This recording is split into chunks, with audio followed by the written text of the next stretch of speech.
En 1989, au début de l'année, mes enfants avaient quitté le nid familial et puis j'avais à réapprendre à vivre seule après tant d'années. Et j'avais vu une conférence qui était intitulée, je ne me rappelle pas exactement le nom, mais en tout cas sur les émotions. Et puis c'était M. Denis Morissette qui était le conférencier et ça devait avoir lieu en janvier 90. Mais est survenu le 6 décembre 89 et vous savez que c'est la journée où mon fils est entré à l'école polytechnique et a tué 14 jeunes filles. Donc, je n'étais pas en mesure d'aller à cette conférence, ça s'entend. Mais comme j'avais déjà payé ma session, ben, j'ai dit à mes collègues, j'ai dit, voulez-vous m'apporter au moins le livre d'études, comme ça je pourrais le regarder chez moi tranquillement. Et je ne connaissais pas encore M. Denis Morissette à ce moment-là. Mais j'ouvre le livre quand je le reçois et il y avait un petit paragraphe qui relatait les événements de Polytechnique. Et moi, à ce moment-là, je n'étais pas capable d'entendre le mot Polytechnique. J'étais incapable d'entendre prononcer le prénom Marc et j'étais incapable d'entendre les mères parler de leurs enfants. Il faut comprendre. Alors, à ce moment-là, ce livre-là est resté sur ma bibliothèque pendant une dizaine d'années. C'est seulement en 99, je me préparais à prendre ma retraite, je suis allée en Israël.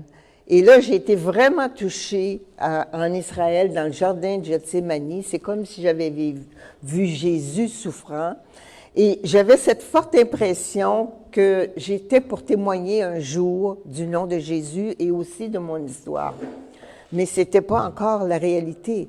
C'était comme un dépôt que j'avais reçu. Et c'est alors, au retour, que j'ai réouvert le livre et que j'ai fait la lecture complète de ce livre. Et par la suite, je me rappelle avoir pris rendez-vous avec vous pour la première fois. Je n'étais pas encore à Nouvelle Vie à l'époque, mais j'avais pris rendez-vous avec vous. J'avais 3 questions. Puis la principale question que j'avais, c'était comment puis-je concilier la mort de mes enfants et la foi? Parce qu'on fait beaucoup de promesses bibliques pour nos enfants.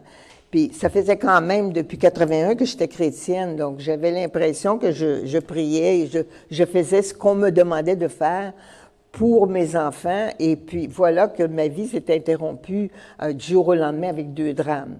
Alors, j'avais cette incompréhension dans ma tête. C'est alors que je vous ai vu pour la première fois. Est-ce que vous vous en rappelez? Je me rappelle de la première fois, mais je ne me rappelle pas nécessairement du contenu. Ce que je garde comme souvenir, c'est la charge émotionnelle que tu portais à l'époque.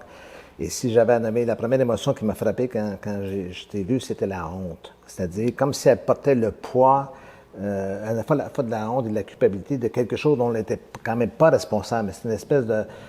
C'était un peu le stigmate du fait d'être la mère de celui qui a marqué l'imaginaire du Québec pour longtemps. Et c'est ce poids-là qui m'a frappé, bien sûr, avec toute la charge de souffrance concentrée, immense. Ça ne m'a jamais marqué, même si je ne savais pas ce que l'avenir réserverait à Monique. Elle deviendrait plus un personnage public comme on l'entend maintenant. Mais c'était vraiment cette image qui est restée marquée à l'intérieur de moi. Puis il faut dire que c'était quand même la première tuerie du genre au Québec. Et puis les gouvernements s'en sont emparés pour faire la journée de la commémoration contre la violence faite aux femmes. Donc, ça a été un point marquant. Puis, il faut dire aussi que tout le monde était dépassé par les événements. Je crois aussi, c'est un peu ce qui était difficile. C'est quand un événement, une tragédie arrive dans nos propres vies, ça va. Et quand elle est remémorée à chaque année, c'est à chaque fois une plaie qui s'ouvre et qui s'ouvre à nouveau à chaque année. Hein. Monique, ce soir, on présente ton nouveau livre qui s'appelle Renaître. Oui. Pourquoi Renaître? Parce qu'avant Renaître, il y avait Vivre. Hein? Vivre, c'était le journaliste Harold Gagné qui avait écrit ce livre-là. Après 17 ans de silence, j'avais accepté d'aller à une entrevue télévisée qui s'appelait comme ça, après 17 ans de silence. Et ça faisait suite au collège Dawson parce qu'il y a eu une deuxième tuerie à Montréal.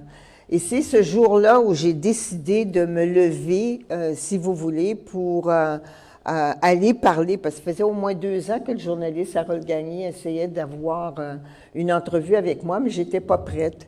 Mais ce matin-là, après la tuerie, j'avais prié, j'ai dit, j'ai besoin d'un sens à ma vie, autrement on peut pas vivre. Et on avait fait cette entrevue et par après, ben, les gens nous demandaient d'écrire, si vous voulez, le livre « Vivre ». Pas survivre, comme beaucoup pensent là, que j'étais en mode survie. Non, vivre. Pourquoi? Parce que moi, je crois à la vie abondante et non pas une survie.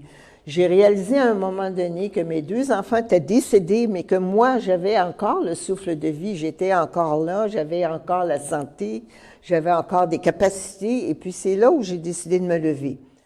Mais Monique, moi, ce qui m'intrigue, c'est qu'est-ce que tu as fait pendant ces 17 années-là? Comment était Monique Lépine durant ces 17 années-là? On va en parler tantôt. Moi, je dis que j'étais en silence émotionnel. OK? Vous en parlerez de ça. Silence émotionnel, c'est que je continuais de travailler parce que je devais assurer ma subsistance. J'étais infirmière, j'ai été 40 ans infirmière. Et à ce moment-là, j'étais coordonnatrice dans un hôpital, mais je travaillais seulement 3 jours semaine en pré-retraite. Donc, toute mon énergie était vraiment prise uniquement pour aller faire mes heures de travail. Quand je revenais à la maison, j'étais complètement déstabilisée parce qu'il faut dire que j'ai perdu mon fils, mais que j'avais aussi perdu ma fille. Mais toi, tu as recommencé à travailler tout de suite après les événements? 3 mois. L'assurance nous donnait 3 mois. Et puis, par après, il fallait que tu ailles travailler. Oui, on n'avait pas le choix. Mais j'avais perdu ma fille aussi, 7 ans après la mort de mon fils. Donc là, j'étais vraiment dans un état d'abattement, carrément. Là, j'assurais ma survie. Je me serais jamais donné la mort, mais j'assurais ma survie comme ça. Puis quand j'étais chez moi, j'étais complètement désorganisée. Mais quand tu dis que tu étais complètement désorganisée, c'était quoi ta vie, tes relations à ce moment? Les relations, j'avais pas de relations nécessairement. J'avais des connaissances que je connaissais de l'Église surtout, et je laissais entrer très peu de personnes dans ma vie. J'étais silencieuse sur tout ce qui s'appelait Polytechnique, événements de Polytechnique et ainsi de suite. Mais je m'occupais. Premièrement, juste un peu avant le 6 décembre, j'avais acheté d'une infirmière une flûte traversière et j'avais acheté ça parce qu'elle voulait aller en Europe et puis elle voulait de l'argent, donc j'avais acheté la flûte. Qu'est-ce que j'ai fait? Quand j'étais dans mes émotions, moi j'aime la musique, j'étais quand même musicienne aussi au piano, alors j'ai décidé d'aller prendre des cours de flûte traversière. Ça me permettait de passer mes émotions, mais en musique, et non pas verbalement, parce que j'étais incapable de parler. Et aussi, j'ai commencé à faire, j'aime beaucoup la recherche, j'ai toujours aimé l'étude, j'aimais la recherche. Je me suis inscrite à des cours sur comment faire la généalogie de ma famille. Fait que pendant 5 ans, j'ai fait la généalogie de ma famille jusqu'aux origines, un grand tableau, là, puis c'était comme ça que je m'occupais. Alors, je m'occupais par des choses, mais c'était toujours des choses solitaires, voyez-vous. Pour toi, ça, Denis, qu'une personne essaie de faire des choses solitaires, qu'elle coupe les contacts avec les autres, qu'elle coupe les activités, fait qu'elle continue quand même, tu sais, d'exercer quelques activités, mais tout le temps seul, ça dit quoi? Ce que je vais prononcer comme parole, je ne veux pas dire que ça s'associe, Monique pourra confirmer pour sa propre expérience personnelle, mais dans des moments suite à des tragédies, à cause de l'impact, on voit ça aussi dans les deuils, quand quelqu'un perd un être cher. Par exemple, quand des parents perdent un fils ou une fille qui se suicide, l'impact de la tragédie fait qu'ils sont presque... c'est une forme d'engourdissement. C'est un peu comme... le mot que j'ai en tête, c'est zombie, mais comprenez, pas zombie dans le sens caricatural, dans le sens que la vie continue, le travail, tout ça, ils mangent, ils se font manger, ils dorment et tout ça. On est comme sur un automatisme. Oui, un peu comme désincarné, un peu effectivement, sur une espèce de rapport automatique à la vie. On est vivant, On est vivant, mais on appelle ça de l'engourdissement. En anglais, on appelle ça numbness. C'est comme si on est, pour prendre une expression purement québécoise, on est gelé. Mais pas gelé avec aucune substance. C'est le fait d'être là, mais de pas tout à fait être là.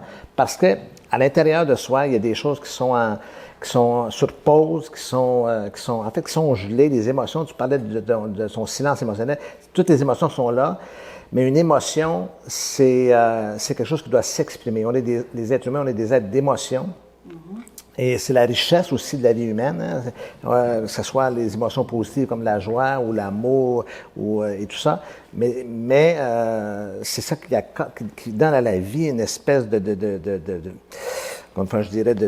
vivacité, d'énergie. D'ailleurs, quand je parle d'une définition bien simple de l'émotion, c'est de l'énergie en mouvement, une émotion. On réagit physiquement. Alors, quand on regarde les enfants qui sont en bonne santé, ils jouent, ils chantent, ils dansent. On n'apprend pas un enfant à danser, hein, il danse tout seul. Alors, on n'apprend pas à un bébé à chanter, il fait tout seul. Donc, ça, c'est les émotions qui se manifestent. Et quand il arrive une tragédie, tout ça tombe sur pause, c'est un peu comme comment on appelle ça? J'ai juste l'expression anglaise, les breakers, comment on appelle ça? Les disjoncteurs d'une surcharge électrique dans une maison. Tout ça se saute. Les plombs sautent, c'est une autre expression qu'on a, mais pas dans le sens de sauter les tours, de se fâcher. Mais c'est normal que quand il y a une surcharge électrique, que ça se produise.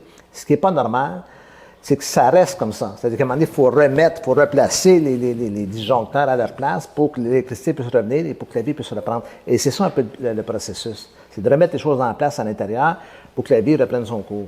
Donc, c'est un peu ce qu'on parlait tantôt avant de commencer la soirée. C'est ça, ce qu'on appelle un choc. Oui. C'est quand on tombe à off, en fait? Oui. En fait, c'est l'effet le choc. C'est l'impact de l'événement sur nous. Et le tombe off, c'est notre réaction au choc. Donc, c'est notre moyen de défense? Ben, en fait, il faut que ce soit comme ça, parce que sinon, la charge est tellement élevée qu'on survivrait. C'est comme si quelqu'un était sur le point d'exploser littéralement sur place. La concentration de souffrance est tellement élevée parfois que si on disjoncte pas ça, si on n'enlève pas on ne survivra pas. Il y a le fait aussi que pendant les premières 7 années, suite au décès de mon fils, j'essayais de protéger ma fille. Parce que j'avais encore ma fille qui était là, puis elle avait quand même des problèmes, et puis elle avait commencé à consommer. Et puis elle s'en est pas sortie, hein, parce qu'elle ne portait pas le même nom que son frère. Son frère avait changé son nom et son prénom. Donc, quand elle était au collège, elle vivait les émotions. Elle pouvait pas lever sa main et dire « c'est mon frère qui a fait ces actes-là ». Puis malheureusement, elle s'est lancée dans la drogue. Et puis, à un moment donné, elle était aux drogues dures. Et puis, les policiers sont venus pour me dire qu'elle était gravement malade et elle est morte dans mes bras ce soir-là. Mais comment qu'une mère qui vient de vivre déjà, la charge de Polytechnique, comment qu'une personne peut vivre en même temps le deuil de son fils et encore avoir la force d'être la mère de sa fille? Une mère, c'est ça. Une mère, tant qu'elle a un enfant, elle va vouloir le protéger, va vouloir le défendre. Et c'est plus important que ta propre vie, je crois. Une fois qu'elle est décédée, puis que j'ai réalisé, j'avais 2 enfants, j'étais mère monoparentale toute ma vie. Et là, du coup, mon fils part d'une façon tragique, amène avec lui 14 jeunes femmes dans la mort. Ma fille, 7 ans après, meurt d'une overdose. C'est là où je me suis effondrée. Et même, je pense que j'étais en dissociation. C'est quoi ça, une dissociation? C'est un thème psychiatrique qui fait en sorte que, encore une fois, on revient à la fameuse charge, quand c'est trop lourd. On voit ça chez les gens, par exemple, les gens qui ont été abusés, énormément d'enfants, que ce soit abus sexuels ou maltraitance et tout ça. C'est encore une fois, c'est un peu comme si on se dissocie de notre corps. C'est comme un peu si on sortirait de soi-même un peu et le contact avec la réalité est affecté. Donc on est là, mais le contact un peu comme dans la maladie mentale et tout ça, sauf que c'est un état qui est pas permanent, là, qui est temporaire. OK. Donc, c'est comme ça que tu te sentais, toi, à ce moment, lorsque tu as perdu ta fille, Monique? Oui, puis il fallait que je continue à travailler, c'est ça l'affaire. Dans un sens, je pense que ça m'a aidé, ça, de continuer à travailler, parce que ça me sortait de moi-même. Parce que c'est sûr que quand tu as... Ça te donnait une raison de te lever le matin, en fait. T'es obligé, hein? Ouais. Hein? Tu peux t'obliger. C'était pas le matin, moi, je travaillais le soir. parce que le matin, je n'étais pas capable de me lever. Mais encore là, c'est qu'à un moment donné, dans le deuil, tu as le choc, mais tu as le déni, puis après ça, toute la libération des émotions, puis la connaissance. C'est là le gros travail que j'ai dû faire pendant le reste des années qui m'étaient allouées. Puis quand tu parles du déni, tu vivais comment, toi, ton déni? Bien, c'est que quand tu es dans le déni, tu ne veux pas croire que tes enfants sont morts. Ma fille, elle est morte dans mes bras, donc je savais qu'elle était morte. Mon fils, je ne savais pas qu'il était mort. Pourquoi? Je l'avais entendu, oui, mais tu ne veux pas croire. C'est comme si tu ne veux pas le croire, tu sais. Puis je me rappelle que des fois, je voyais des jeunes garçons qui avaient à peu près la même grandeur que lui, la même grosseur que lui, puis je courais dans la rue parce que je pensais que c'était lui. Mais la vie, c'est assez bizarre, mais c'est par des faits assez banals qu'on réalise finalement, oui, il n'est pas là. Pourquoi? Parce que mon fils m'apportait son lavage constamment. Puis là, j'avais plus de lavage. Fait que là, à un moment donné, j'ai trouvé aussi... Parce que tu ne l'as jamais revu, là. C'est-à-dire, à partir de l'événement de la Polytechnique et de son suicide, toi, tu le vois pas, là. Est-ce que tu j'étais pas capable de le voir, donc, parce que j'avais entendu qu'il s'était tiré une balle dans la tête. Ouais. Puis j'étais incapable d'aller voir comprends. mon fils comme ça. Sauf que le phénomène qui se passe dans des moments comme ça, on le voit dans plein de deuils dans la vie de tous les jours. Tu sais, les gens meurent, le lendemain, dans 24 heures, sont en crémation et tout ça, ou incinérés. Et après coup, on va faire le deuil sur un vase qui contient des cendres. Le cerveau ne peut pas... L'information, même si on le sait à l'intérieur de soi, l'image, le cerveau ne peut pas processer une image qui est inexistante. Ça paraît un peu banal comme ça, mais c'est pour ça qu'il faut prendre le temps. Puis toute la tradition millénaire des deuils, où bon, nous, on n'a pas connu ça, mais dans certaines cultures, on le fait encore, où les gens sont avec littéralement le corps du mort pendant des jours. Et là, l'apprivoisement face à la perte, au deuil, à la fin, à la disparition d'autres se fait. Mais quand il y a des tragédies, où on retrouve, par exemple, il y a des gens où on ne retrouve jamais le corps, c'est beaucoup plus compliqué de enclencher le processus du deuil. Monique, est-ce que Marc a eu des funérailles? La journée où il y a eu la grande funéraille des jeunes filles qui avaient été tuées par mon fils à l'église Notre-Dame, le ministre de la Justice m'avait téléphoné ce matin-là, juste avant la funéraille, pour me dire « Madame, ne vous culpabilisez surtout pas ». Ça m'avait aidé quand même. Mais il faut dire que moi, quand j'ai voulu faire la funéraille de mon fils, ça a été de façon cachée. J'ai su même qu'au salon funéraire, quand ils ont su de qui il s'agissait, c'était des policiers qui étaient comme à l'accueil. Il n'y avait aucun autre corps que mon fils. Ça, moi, je ne m'en suis pas aperçue, mais c'est les gens qui étaient avec moi qui m'ont dit ça par la suite.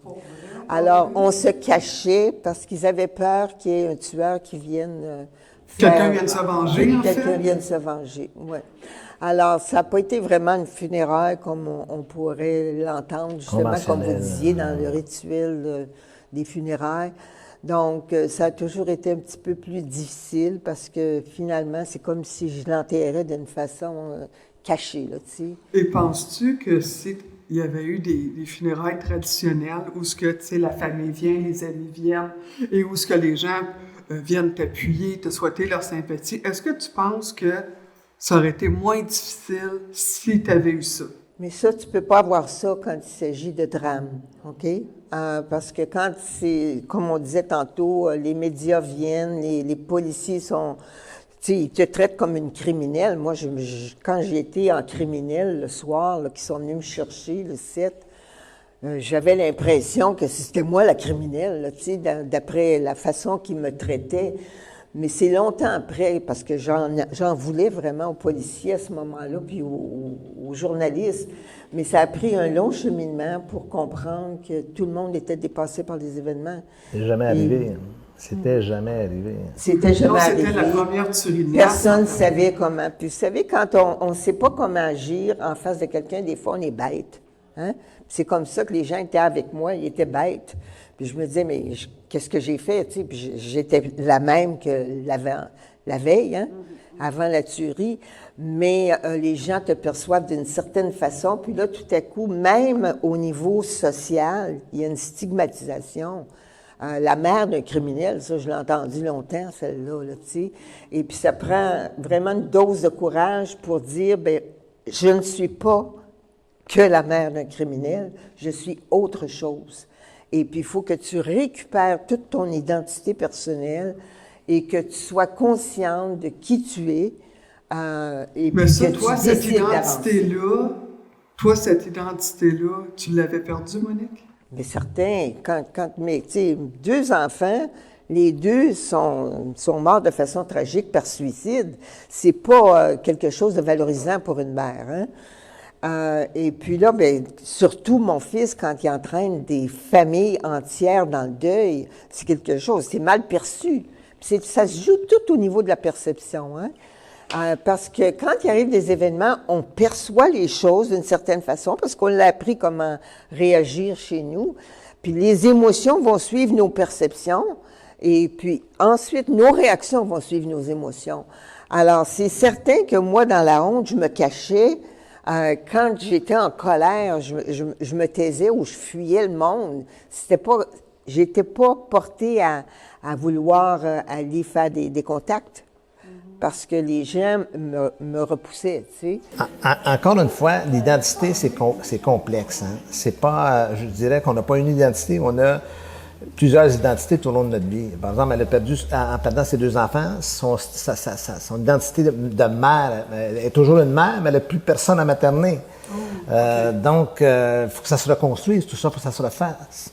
Et ce que Monique a fait, puis ce qu'il fallait faire aussi, c'est qu'il faut un jour sortir de l'ombre, revenir à la lumière, et là, dans de nouvelles relations, dans de nouveaux contextes, un nouvel environnement, puis le temps qui a passé aussi, parce que là, on s'est distancé de l'événement tragique aussi, là. Et on commence à se reconstruire peu à peu. Mais ça, on se reconstruit pas en un jour, hein. C'est un long processus parce qu'en fait, le processus de guérison, c'est un peu comme un processus de cicatrisation pour le corps. Le médecin va dire, c'est bon, vous êtes guéri. Oui, mais j'ai encore mal, puis j'ai encore un pansement et tout ça. Oui, oui, mais la guérison est enclenchée. C'est le temps maintenant qui va poursuivre, mais on va garder la séquelle qui est le souvenir à jamais par ma cicatrice. J'ai plus mal à mon bras, mais la cicatrice me rappelle qu'un jour j'ai eu mal et qu'un jour je me suis coupé ou un jour je me suis blessé. Et c'est la même chose à l'intérieur face à des événements comme la perte et d'autres situations tragiques comme elle a vécu. Et ensuite, Monique, après que tu as retrouvé ton identité, qu'est-ce que tu as eu à aller rechercher encore après, à part cette identité que tu avais perdue? J'ai retrouvé mon identité en 2002 quand j'ai osé me présenter devant les membres de mon Église pour la première fois. C'est là où, parce qu'on m'avait demandé de dire qui j'étais. Ça faisait 2 ans que j'étais comme anonyme dans cette église-là.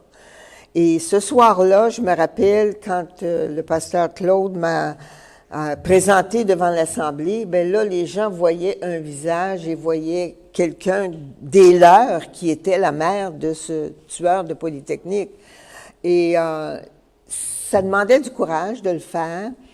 Mais c'est quand tu as le courage d'oser risquer ta vie, finalement, que c'est là où tu viens guérir.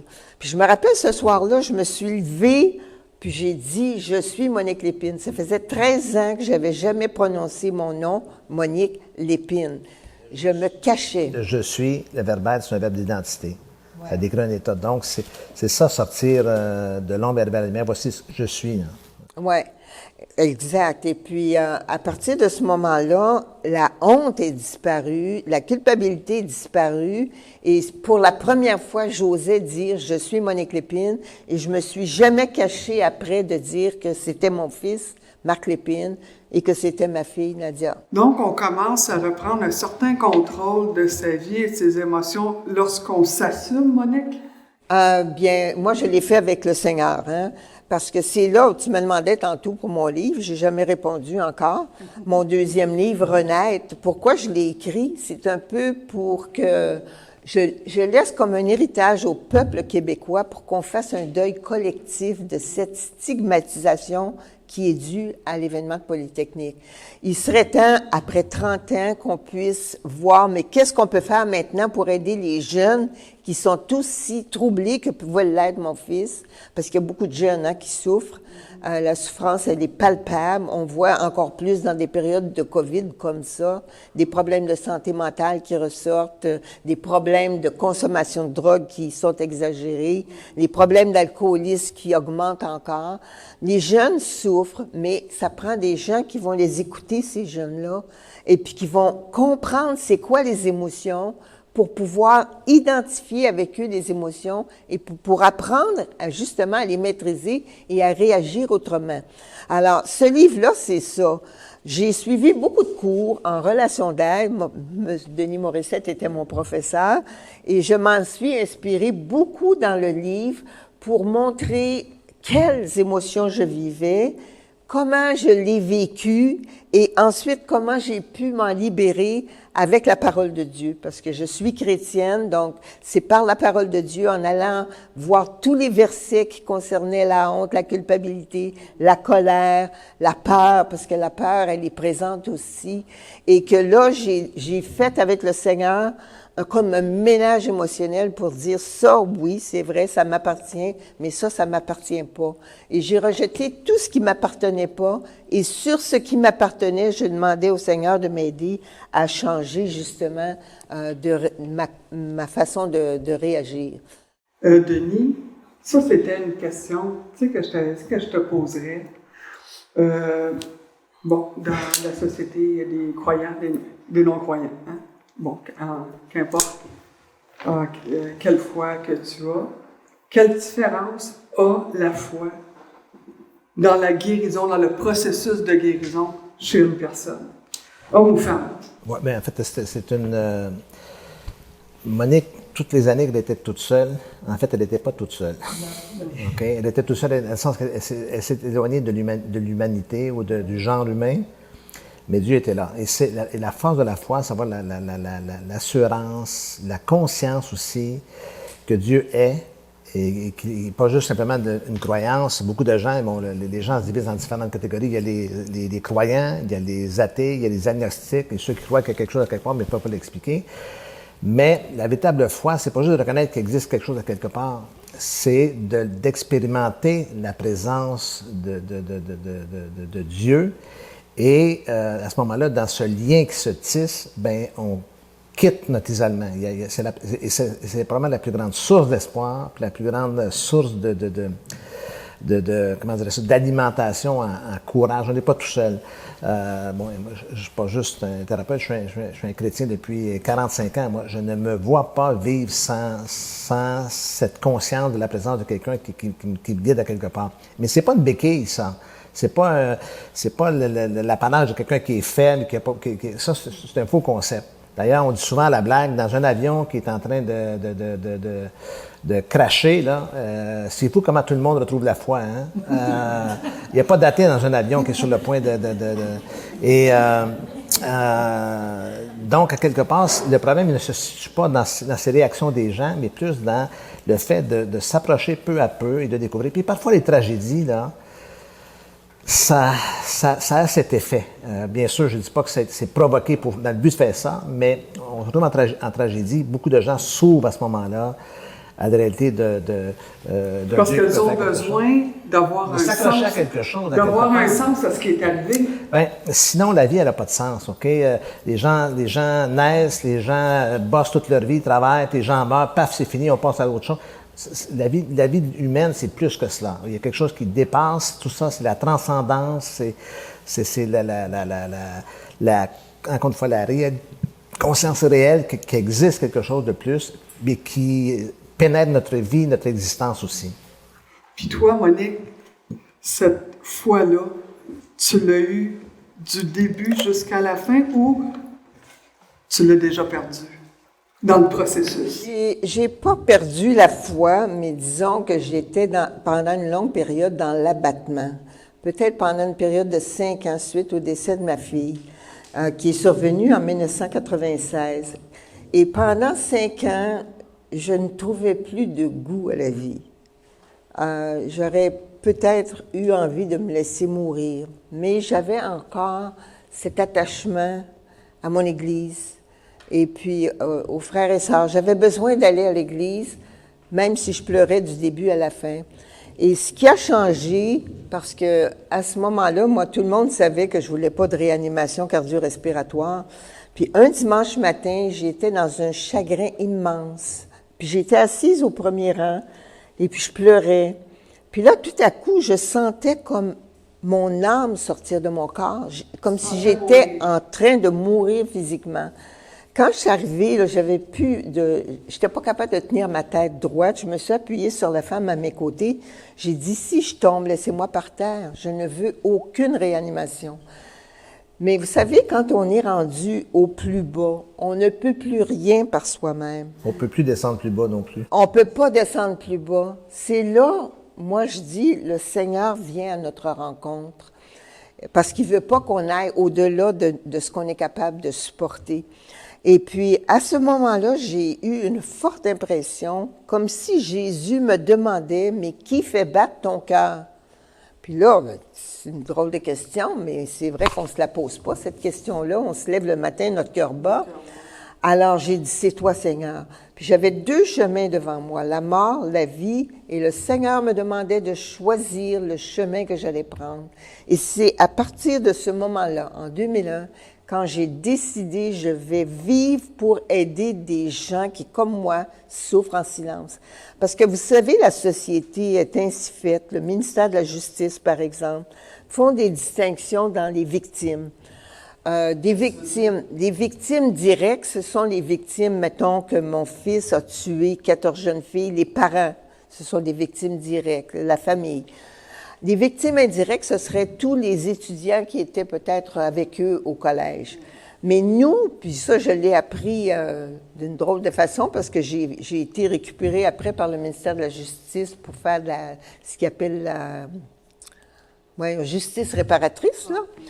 Et puis là, on nous traite de victimes collatérales. Mais savez-vous que la victime collatérale, qui est le parent d'un criminel, ne peut pas recevoir d'aide comme les autres, parce qu'on fait une distinction, on est du mauvais côté, on est des parents de tueurs ou de criminels. Donc, nous, on n'a pas droit à l'aide, même si on a payé nos taxes toute notre vie, même si... Même si toi aussi, tu as perdu un enfant là-dedans. Puis, en plus que tu as la honte, hein, parce que évidemment, tu as la honte. Donc, moi, je me trouvais quand même, malgré tout, privilégiée, parce que j'étais infirmière dans mon hôpital, si j'avais besoin, parce que tout ce qui est émotionnel se transpose dans notre corps. Hein? Puis il y a des jours, j'allais travailler, puis j'étais incapable pratiquement de bouger tellement que mon dos me faisait mal. Bien, j'avais des physios qui me faisaient un traitement. Si j'avais besoin de parler, j'avais la psychologue qui me connaissait, qui voulait me parler. Fait que je me disais, moi, ça va, mais toutes les autres personnes, vous savez que c'est pas facile de rentrer dans le système de santé, comment peuvent-elles recevoir de l'aide? Et c'est là où j'ai découvert comme ma mission, si vous voulez, d'être une écoute pour les gens qui souffraient en silence. Puis aujourd'hui, Monique, là, cet été, pendant la pandémie, on a toutes été sur notre siège là, pendant des jours lorsque les petites sœurs Carpentier ont disparu. Et lorsque on se demandait bien là, quelle serait l'issue de cette histoire-là. Fait que toi, Monique, lorsque, tout comme tu écoutes la télévision, puis tu es témoin des drames qui se perpétuent, qui continuent dans la société, tu vis ça comment, ces drames-là, de ton œil à toi? Un drame, c'est un drame. Celui qui le vit souffre, c'est certain. Mais on ne peut pas aider quelqu'un tant et aussi longtemps que ce n'est pas eux qui demandent. Parce que beaucoup de gens, des fois, m'écrivent « Vous devriez aller voir telle mère, là, par exemple, parce qu'elle vient de perdre son enfant à cause de telle chose. » Mais moi, je ne peux pas me présenter à la mère. Il faut que la mère me le demande. Mais je suis toujours disponible. J'ai vu beaucoup de mères de criminels, mais c'est toujours à leur demande que je les rencontre. Et dans le fond, tout ce que je peux faire pour elles, c'est d'être une écoute. Mais il y a beaucoup de gens qui m'écrivent parce que aujourd'hui, avec Facebook, avec Messenger, avec toutes ces choses-là, c'est facile de rejoindre quelqu'un. Et souvent, on m'écrit. Ce que je fais, je donne toujours au moins une fois à quelqu'un 1 heure pour les écouter si je me trouve dans la même ville et si je peux le faire à ce moment-là.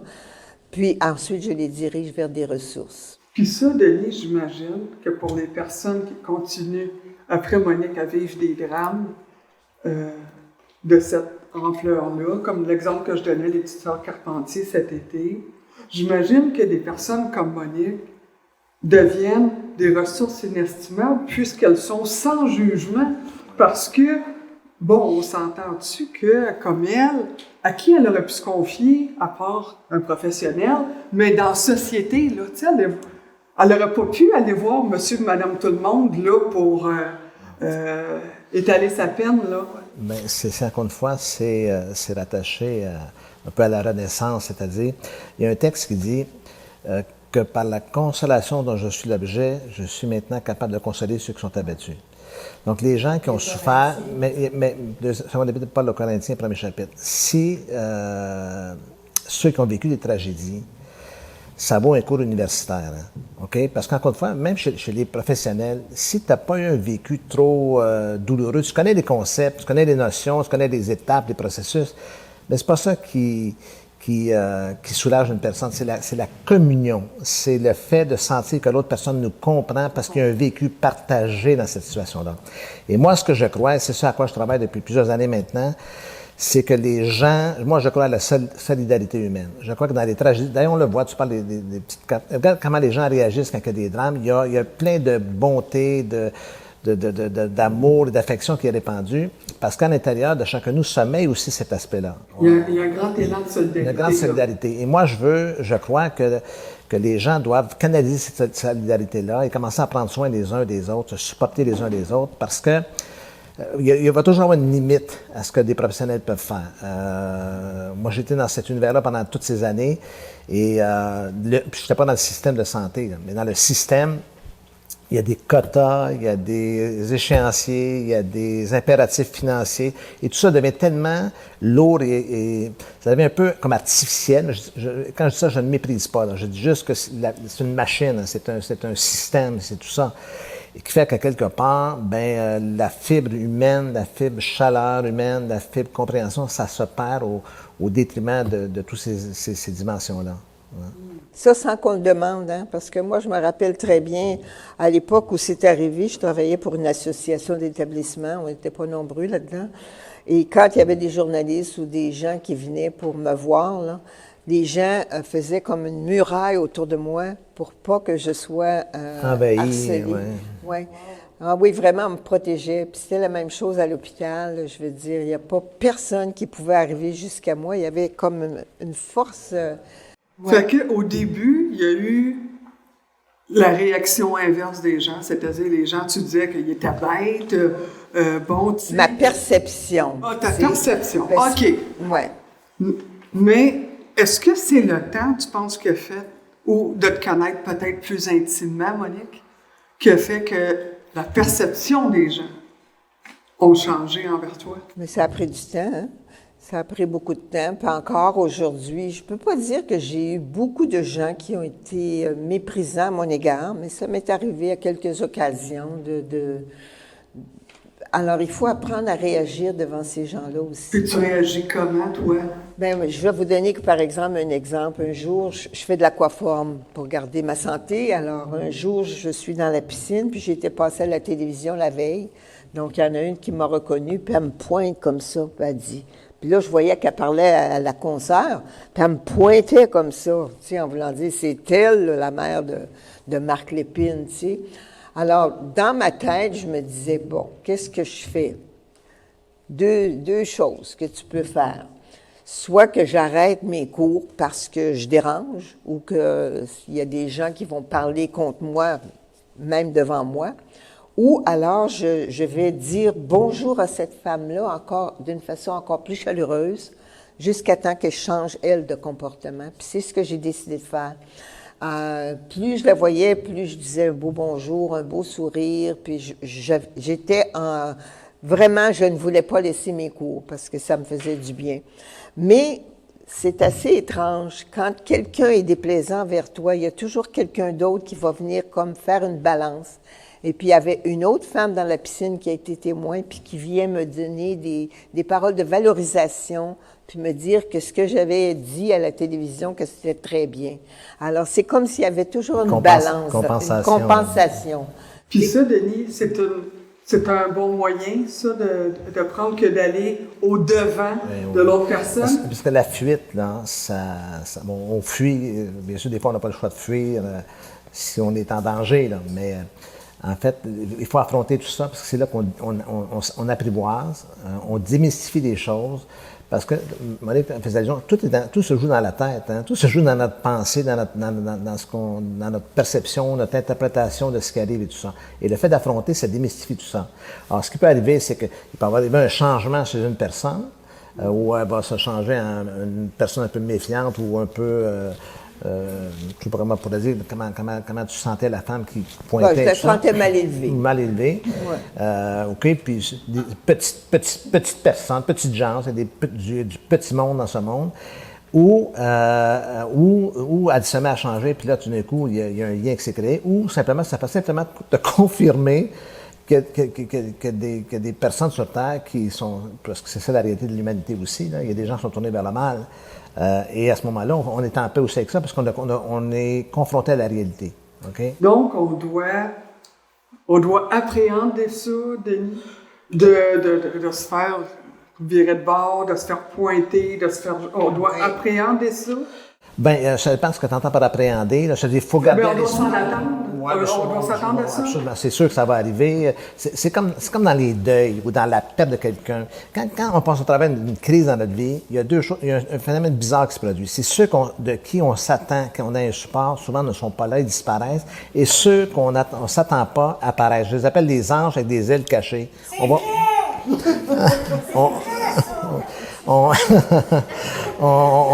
Et si on s'attarde à ceux qui sont pas là, ou sur qui on avait des attentes qui ne sont pas présentés à nous, ben on va rester frustré, amer et tout ça.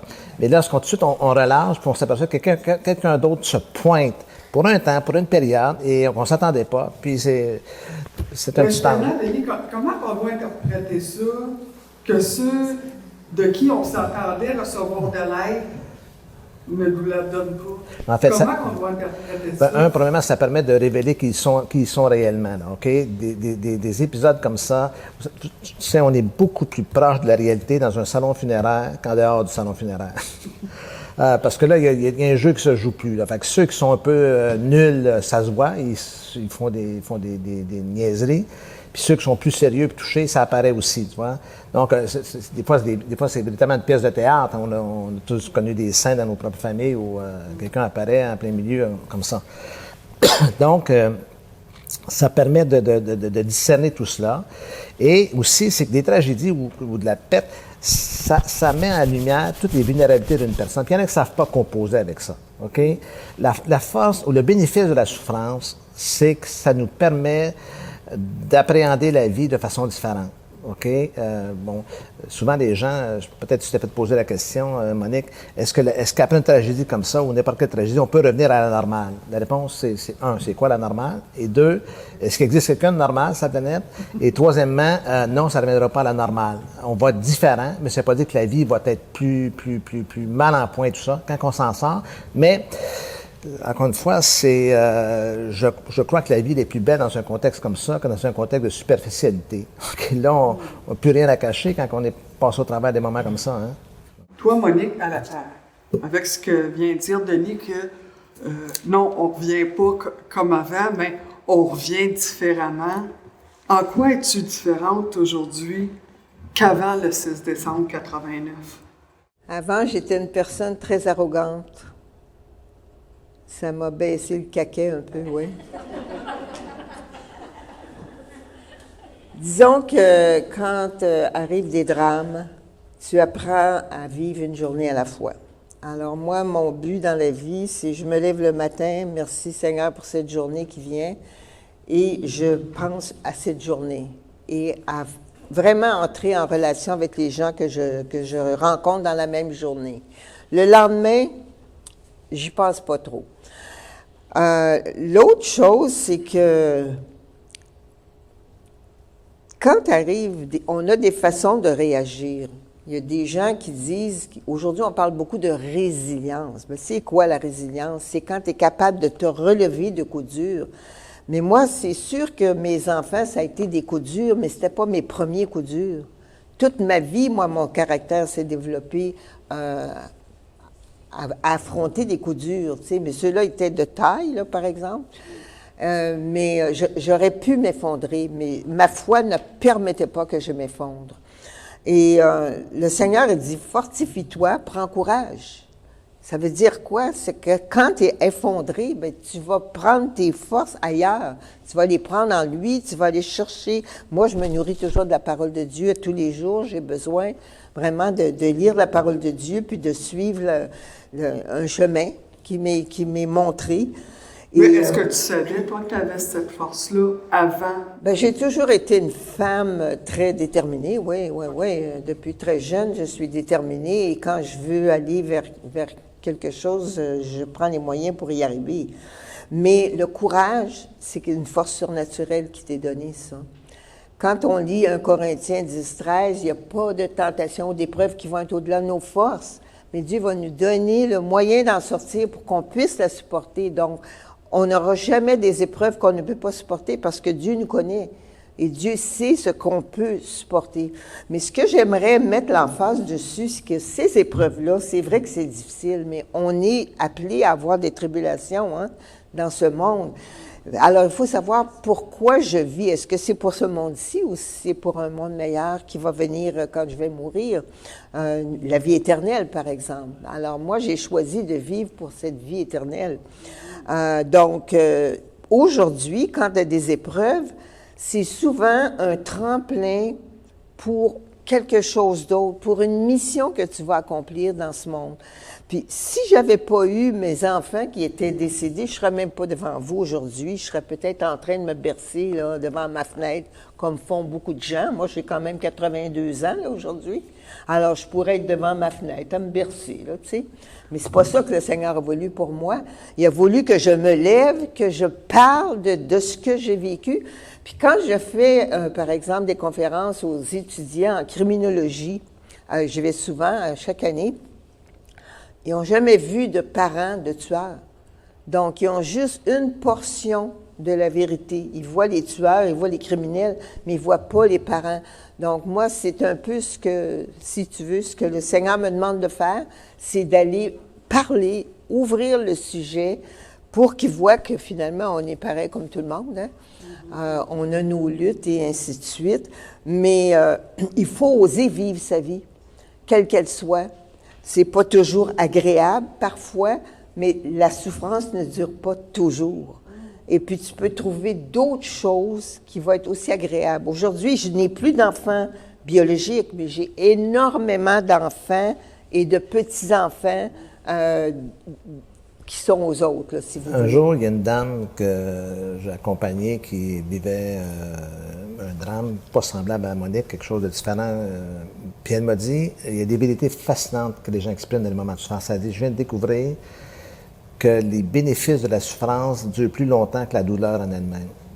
Là, je dis, wow, c'est une perle, OK? Parce que dans la souffrance, on ne voit pas ça, mais après, on s'aperçoit qu'il y a des bénéfices dans tout ça. Il y a une transformation, il y a une sensibilité accrue qui est positive. Ce n'est pas le fait d'être hypersensible à tout ce qui se produit. Il y a, encore une fois, je reviens à plus humain, plus une humanité qui réapparaît où les vraies questions se posent, les vrais sentiments se transmettent. On n'est plus dans le jeu, parce que beaucoup de gens vivent le jeu de la vie. Là. Je prends l'exemple au travail. Au travail, personne ne se livre dans sa réalité intime. On n'est pas là pour ça non plus. Mais on est un peu à côté de la vie. Il arrive des situations comme ça où, à ce moment-là, ça nous ramène sur le véritable chemin. Et pour toi, ça a été ça, Monique? Ben oui, écoutez, ma vie est très intéressante aujourd'hui, je dois dire, tu sais. Parce que... Est-ce qu'elle l'est plus qu'elle était avant, Monique? Bien, elle est différente. Elle est différente. Je pense qu'on a des saisons dans la vie, puis il faut juste saisir ces saisons-là et puis les vivre, finalement. Ma vie aujourd'hui, je voyage à travers le monde. Ben, pas présentement à cause de la COVID, là. Mais je voyageais. Je le faisais avant. Je voyageais. Ça m'a amené partout. J'ai été même jusqu'en Asie. Pourquoi? Parce que la souffrance n'a pas de frontières, elle n'a pas de nationalité. Hein. Qui que nous soyons dans ces parties du monde, la souffrance, les émotions, on les vit tous. Ils ont peut-être des formes différentes, mais on les vit tous. Hein. Et puis, je me suis aperçue que beaucoup de gens souffraient, beaucoup de gens. Et puis parfois, juste d'être là, d'être en vie, d'être debout, puis de continuer à avoir la joie. Parce qu'il y a des gens qui s'imaginent qu'on ne peut pas avoir la joie si on est dans la souffrance. C'est complètement faux. Parce que le Seigneur renouvelle nos forces. Il nous donne la joie de continuer, même si on a peur, puis même s'il y a toutes sortes de choses. Mais quand il ouvre une porte, c'est pas juste une petite porte, c'est une grande porte. J'aurais jamais fait ça. Je pensais même pas que j'étais capable d'écrire un livre. Pourtant, je l'ai fait.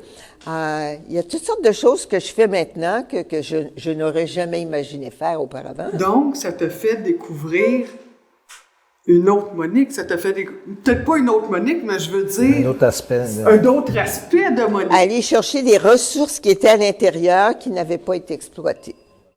Comme l'écriture. Comme l'écriture, comme pas mal de choses. Puis aujourd'hui, Monique, est-ce que dans ton livre, c'est écrit « Oser vivre après une tragédie ». Aujourd'hui, est-ce qu'on peut dire que tu oses vivre? Je pense que oui. Je regardais ça, là. À la fin de mon livre, j'ai fait un petit résumé de combien de pays et de conférences j'avais fait depuis les dernières 30 années. Ben, c'est-à-dire plus peut-être depuis 2002, là. 18 ans, en tout cas, comptez, là. Ouais, je suis pas tellement bonne en chiffres, là. Une fois, j'étais comme ça, puis j'essayais de donner une date, puis il y avait un petit autiste juste dans les premiers rangs. Puis à chaque fois que je disais une date, puis que je me trompais, il me disait « Non, c'est pas ça! » Aïe, aïe, aïe! Fait que j'oserais pas dire de date, là, mais disons que depuis que j'ai commencé à me lever, c'est plus difficile dans ma famille, par exemple. Tu vois, avec les nôtres, c'est plus difficile. Puis eux autres, c'est juste par les commentaires qu'ils entendent de leurs voisins, de leurs amis, qui me disent, bien, finalement, ma sœur n'est pas si pire que ça, tu sais. Nul n'est prophète en son pays. Moi, c'est particulier. Mais le Seigneur veut qu'on soit quand même ouvert. Mais c'est difficile de parler de choses profondes dans ma famille. Puis je dois dire qu'après 30 ans, les langues commencent à se délier. Mais avant ça, c'était plus difficile de parler de ce qu'on ressentait à l'intérieur. Parce que faut comprendre aussi qu'eux-mêmes étaient en deuil. Eux-mêmes, dans une certaine mesure, ont vécu l'odieux de ce drame-là aussi. Hein? Ça reste que Marc, c'était leur neveu aussi. Exact. Alors, fait que ça, c'est plus difficile. Mais aujourd'hui, il a fallu que j'envoie des lettres de demande de pardon à mes frères et sœurs, même après 30 ans, pour dire, écoutez, j'étais pas sensible à votre douleur quand moi, j'étais dans la douleur, mais aujourd'hui, je réalise que finalement, vous avez fait beaucoup et que j'ai pas été assez reconnaissante. Alors, la reconnaissance, c'est autre chose qui vient avec le temps. Tu t'aperçois que finalement, beaucoup de gens sont à tes côtés et t'aident et t'ont aidé, même si tu le voyais pas. Non, Puis ça, on le voit pas, Denis. C'est quand on s'arrête qu'on voit les choses. Hein. Quand on est à la course, c'est comme en voiture. Hein. Tu vois moins de choses à 180 km à l'heure qu'à 60 km à l'heure.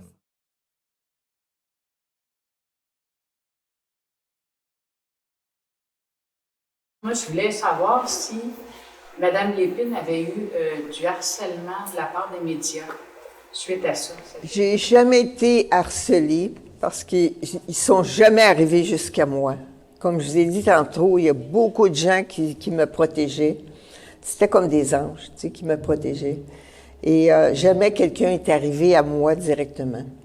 Alors, autant les journalistes, au début, je les appréciais pas beaucoup Peut-être dernièrement, là, il y en a des fois deux journalistes, c'est vraiment isolé. Il y en a une, par exemple, qui avait écrit dans un livre, mais c'était pas direct là, pour moi en termes de harcèlement, mais elle avait écrit quelle sorte de mère ça prend pour mettre au monde un monstre. Alors, peut-être que vous la connaissez, mais il a fallu à ce moment-là, c'est pas moi qui est allé direct à elle, c'est mes éditeurs du temps, parce qu'on était après écrire le livre Vive, qui ont repris la journaliste. Puis finalement, j'ai pas eu à intervenir là-dedans. Mais je prie pour elle, hein? Ah, s'est-tu rétractée de ça? Avec les éditeurs, oui. Elle a été obligée de se rétracter, mais elle le fait. L'autre, c'est qui donc? Ah oui, dernièrement, quand j'ai recommencé, là, après 30 ans, j'ai eu une entrevue radiophonique. Habituellement, j'aime pas trop ça, mais cette fois-là, je connaissais pas la personne, puis je suis allée. Puis sa première question était vraiment un peu déplacée. Il me dit, « Vous avez pas l'impression que vous banalisez l'événement? » qu'il me dit. Ça a été sa première parole. Alors là, tout de suite, je me suis dit, mais vous, monsieur, vous avez certainement pas lu mon livre, là. Je me disais ça dans ma tête. Et puis, ça a été long pour faire l'entrevue.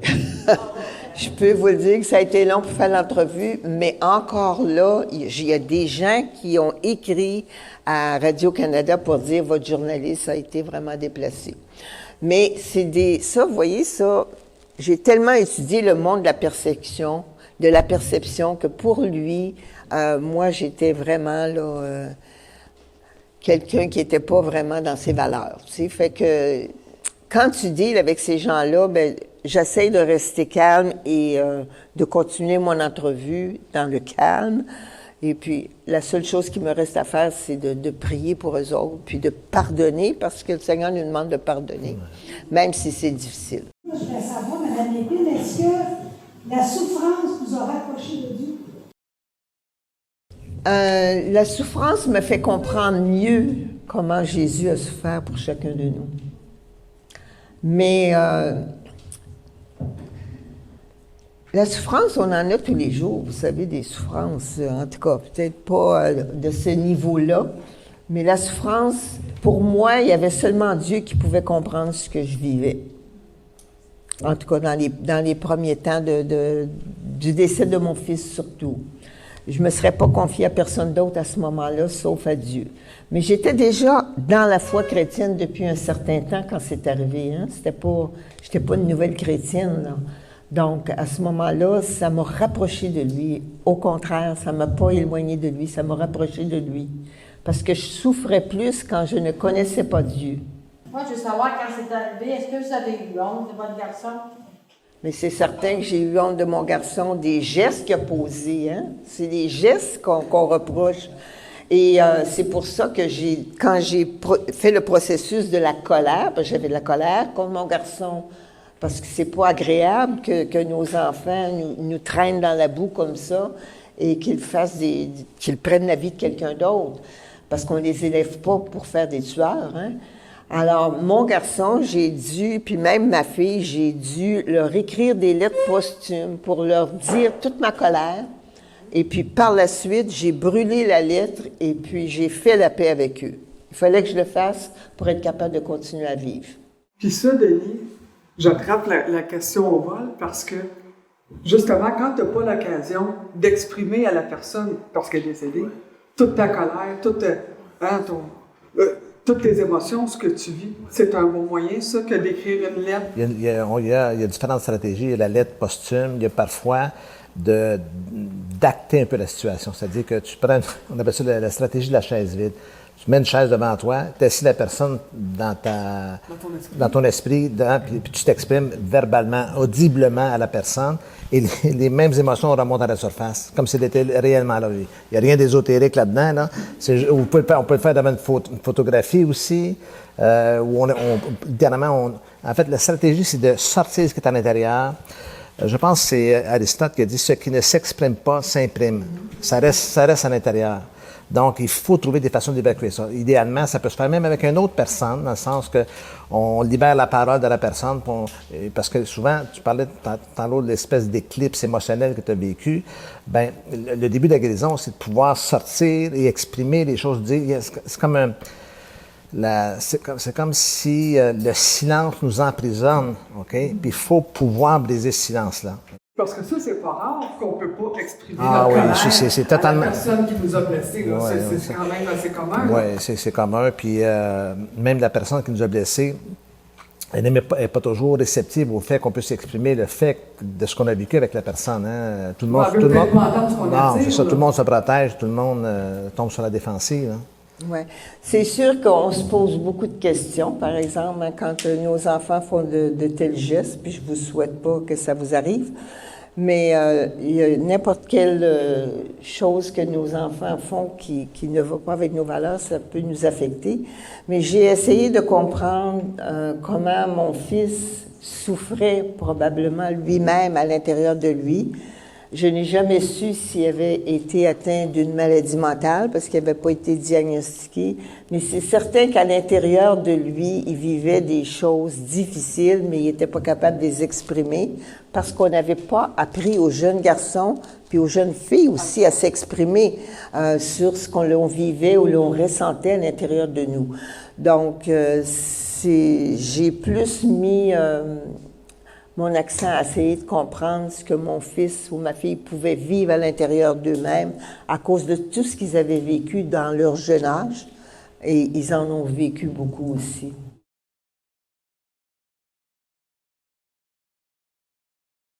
J'ai toujours su que j'étais infirmière pour aider les gens. Ça, je l'ai vécu parce que moi, je suis quand même en âge, j'ai vu mes frères revenir de la Deuxième Guerre. Et je me rappelle très bien que j'étais toute jeune, mais quand j'avais vu ce parachute dans mon salon, déjà, je savais que je voulais aider puis soigner les gens. À l'époque, je soignais des corps. Aujourd'hui, je soigne des âmes. Alors, ma mission, elle est pareille, sauf qu'elle a pris une tangente différente. Elle est plus en profondeur maintenant qu'elle l'était autrefois, parce que à cause des souffrances, tu vas faire une introspection, et tu vas réfléchir justement, et puis que tu vas t'intéresser plus à la personne qui souffre. Avant, je regardais plus une plaie, et ainsi de suite. Aujourd'hui, je regarde la personne. Donc, la mission, elle prend une autre forme, peut-être plus en profondeur, mais elle est toujours celle d'aider et de soigner. Moi, je veux savoir, quand notre enfant décède, on veut toujours en parler, on voudrait que la terre entière le connaisse. Vous avez dû vivre le deuil de Marc, qui tourne en secret. Quels sont les moyens que vous avez déployés pour passer à travers tout ça? Pendant 7 ans, pendant que ma fille était vivante, je n'ai pas vécu le deuil de mon fils. C'était trop public, trop médiatisé. Mais un jour, quand j'ai perdu ma fille, par la suite, dans ma communauté, il y avait des cours sur le deuil, l'approche du deuil, et puis c'était sur une période échelonnée sur 10 semaines. Et j'étais allée voir la psychologue qui donnait ces cours-là. Je voulais pas m'inscrire juste comme ça, mais j'étais allée la voir, je lui ai expliqué qui j'étais. Je disais, est-ce que je pourrais vous aider dans les groupes de deuil, puis en même temps, je vivrais mon deuil. Et c'est ce que j'ai fait. J'ai aidé dans des groupes de deuil pendant plusieurs années. Et c'est là où ça m'a permis de comprendre toutes les étapes, parce qu'il faut connaître les étapes de deuil pour essayer de voir comment toi tu réagis dans ça. Parce que souvent, on pense qu'on est les seuls à vivre ces choses-là, mais tout le monde qui passe par le deuil va vivre les mêmes étapes avec des formes différentes. Alors, ça m'a aidé, ça. Puis j'ai lu aussi, à l'époque, on utilisait la démarche de M. Montbourquette, là. Et puis, j'ai lu beaucoup d'autres livres sur le deuil, parce qu'il y a plusieurs approches, plusieurs méthodes. Et puis, finalement, elles se regroupent toutes à la fin. C'est qu'il faut que tu passes par les étapes et puis que tu libères tes émotions. C'est la période la plus difficile. Puis quand tu n'es pas capable tout seul, tu vas voir un psychologue. On va voir Denis Moxon. J'en profite pour annoncer ta nouvelle chaîne YouTube Ah oui, oui. qui s'appelle Tranche de vie. Monique Lépine, Tranche de vie. Monique Lépine, Tranche de vie, où ce que justement, Monique, tu parles Ouais, de les ça, étapes. les étapes du deuil, Ouais. où ce qu'on parle de, bon, on disait la colère, le déni, quoi d'autre que tu peux Ben, lancer sur ta j'ai chaîne? commencé par mon témoignage et puis à date, on en a fait 2 autres, un sur le deuil puis l'autre sur les émotions avec une autre approche qui s'appelle le fier. Connaissez-vous le fier? Non? Vous irez voir mon vidéo.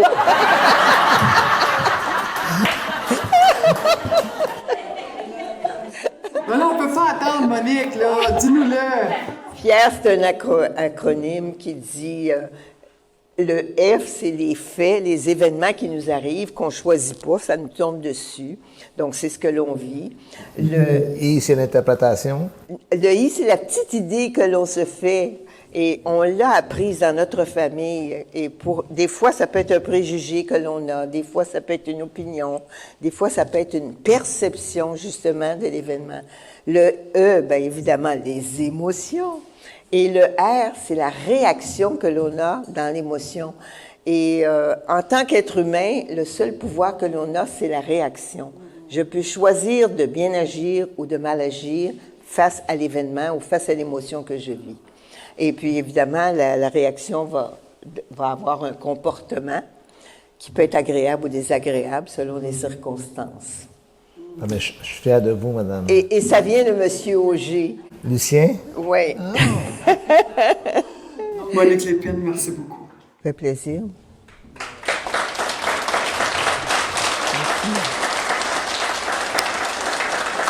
Denis, merci aussi. Ça a été très bénéfique d'avoir encore une fois ton C'est un plaisir.